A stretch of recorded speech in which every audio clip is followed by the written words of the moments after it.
નમસ્કાર મિત્રો, GTV car service ગોતા અમદાવાદમાં આપણું સ્વાગત છે. ગાડી આજે આપણી પાસે આવી છે હુન્ડાઈ વેન્યુ, અને વેન્યુની અંદર સીએનજી કિટ આપણે ઓલરેડી ઇન્સ્ટોલ કરી દીધેલી છે.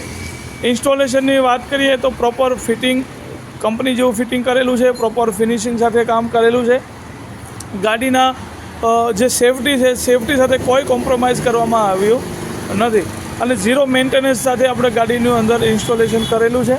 ફિટિંગની વાત કરીએ, સીએનજીના પાર્ટ્સ ફિટિંગની વાત કરીએ તો સીએનજીનું ટોટલિંગ, વાયરિંગ, ECM, ગાડીની અંદર જે મેન એનું પ્રોસેસર, એ ટોટલિંગ ઇલેક્ટ્રિકલ પાર્ટ્સ જે છે આપણા ડેશબોર્ડની અંદર સેફ જગ્યાએ આપણે ઇન્સ્ટોલ કરેલા છે કે ગાડીમાં ક્યારે પણ કોઈ વરસાદમાં પલળે છે કે એન્જિન વોશ કરીએ છીએ તો ગાડીની અંદર કોઈ બી શોર્ટ સર્કિટ થવાનો, ફાયર થવાની ક્યારે બી કોઈ પ્રોબ્લેમ આવતી નથી. મિત્રો, ફિટિંગની અંદર સીએનજીની અંદર હરેક પાર્ટ્સને પ્રોપર ફિટ કરવો જરૂર હોતો હોય છે. એવું નથી કે કોઈ બી જગ્યાએ કોઈ બી પાર્ટ્સ આપણે લગાવી દઈએ, કોઈ બી જગ્યાએ જ્યાં ઇઝી પડતો હોય ત્યાં પાર્ટ્સ ફિટ કરી દઈએ, કારણ કે એમાં સેફટી સાથે ખૂબ છેડા થતા હોય છે. સેફટી સાથે ક્યાંક ને ક્યાંક કસ્ટમરની સેફટી સાથે છેડા થતા હોય છે. માત્ર ફિટિંગની વાત કરીએ તો ફિટિંગ એકદમ સેફટી સાથે ફિટિંગ કરેલું છે. રેડ્યુસર એવી જગ્યાએ લાગેલું છે કે ગાડી ક્યારે બી તમારી ટક્કર થાય છે તો રેડ્યુસર ક્યારે ફાટવાના કે રેડ્યુસર બ્લાસ્ટ થવાનો ક્યારે બી કોઈ પ્રોબ્લેમ તમને રહેતો નથી. આગળની વાત કરું તો આગળથી એકદમ ક્લિયર લુક સાથે આપણે સીએનજીનું ઇન્સ્ટોલેશન કરેલું છે. રેડ્યુસર એકદમ બેક સાઈડમાં આપણે લગાડેલું છે કે આગળથી ક્યારે બી કોઈ ટક્કરમાં રેડ્યુસર આપણું એકદમ સેફ રહે છે. પ્લસ વાત કરીએ સીએનજીની રેલની, તો રેલને આપણે પ્રોપર કવર્ડ સાથે ફિટ કરેલી છે અને પ્રોપર ફૂલ ફિનિશિંગનું ધ્યાન રાખવામાં આવેલું છે.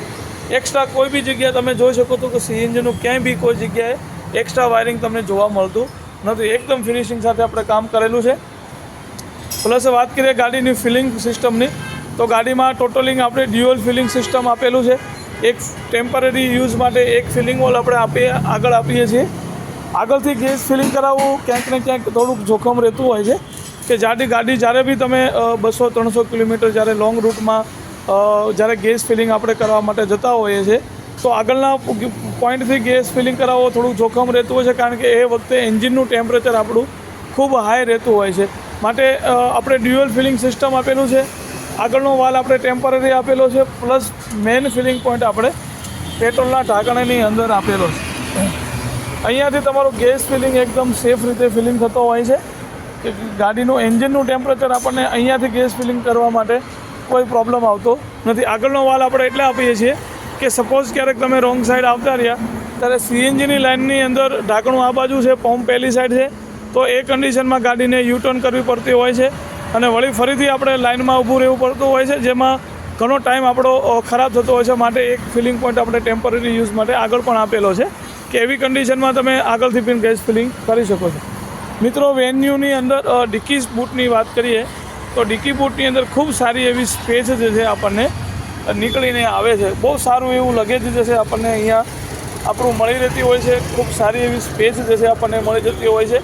અને સ્ટેન્ડ ક્વોલિટી ગાડીની અંદર એક સ્ટેન્ડ જે સીએનજીના સ્ટેન્ડની વાત કરીએ તો સ્ટેન્ડનું પણ એક બહુ મહત્ત્વ રહેતું હોય છે. સ્ટેન્ડની અંદર પ્રીમિયમ ક્વોલિટીનું આપણે સેચિસવાળું સ્ટેન્ડ યુઝ કરીએ છીએ કે ગાડીમાં ક્યારે બી ટાંકીના વજનથી પતરું ફાટવાની કોઈ લાઈફ ટાઈમ ક્યારે બીક રહેતી નથી. પ્લસ વાત કરીએ ફિટિંગની, તો પ્રોપર પાઇપને આપણે કવર્ડ સાથે ફિટિંગ કરેલું છે.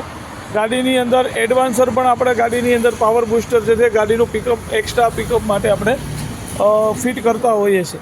પ્લસ સ્વિચની વાત કરીએ તો ગાડીમાં ગેસ પેટ્રોલની એકદમ લેટેસ્ટ જે સ્વિચ છે આપણે ગાડીની અંદર ઇન્સ્ટોલ કરેલી છે. એકદમ લેટેસ્ટ સ્વિચ સાથે આપણે ગાડીનું ઇન્સ્ટોલેશન કરેલું છે. એકદમ પ્રીમિયમ સ્વિચ ગાડીની અંદર આપણે ઇન્સ્ટોલ કરેલી છે.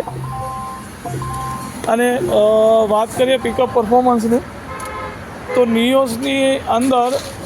વેન્યુની અંદર ખૂબ સારું એવું પિકઅપ પરફોર્મન્સ ગાડીની અંદર આપણને મળે છે. ગાડીમાં પિકઅપની અને માઇલેજ પણ સાથે ખૂબ સારું એવું માઇલેજ પણ ગાડીની અંદર આપણને મળીને આવે છે. અને ગાડીની અંદર ઝીરો મેન્ટેનન્સથી તમારું જે સીએનજી છે ઝીરો મેન્ટેનન્સથી ચાલતું હોય છે, કારણ કે પેટ્રોલની અંદર પેટ્રોલ ચલાવવા માટે ફ્યુલ પંપ મોટરની જરૂર પડતી હોય છે, એનું વાયરિંગની જરૂર પડતી હોય છે, એની રિલેની જરૂર પડતી હોય છે. જ્યારે સીએનજીને વિધાઉટ ફ્યુલ પંપ મોટરથી સીએનજી આપણને અવેલેબલ થઈ જતો હોય છે. એટલે સીએનજીની અંદર જે સર્વિસ કોસ્ટિંગ છે એ પેટ્રોલ કરતાં ઘણું ઓછું આવતું હોય છે. તો મિત્રો વિડીયો ગમે તો લાઈક કરજો, શેર કરજો અને અમારી ચેનલને સબસ્ક્રાઈબ કરવાનું ના ભૂલતા. અને જો તમારે સીએનજીના રિલેટેડ કોઈ પ્રશ્ન હોય તો તમે કોમેન્ટમાં જરૂર લખી શકો છો અને અમે ટ્રાય કરશું કે તમારા પ્રશ્નનો જવાબ આપી શકીએ અને તમારા પ્રશ્નો જે કહેશે અમે સોલ્યુશન કરી શકીએ. જીટીવી કાર સર્વિસ, ગોતા, અમદાવાદ.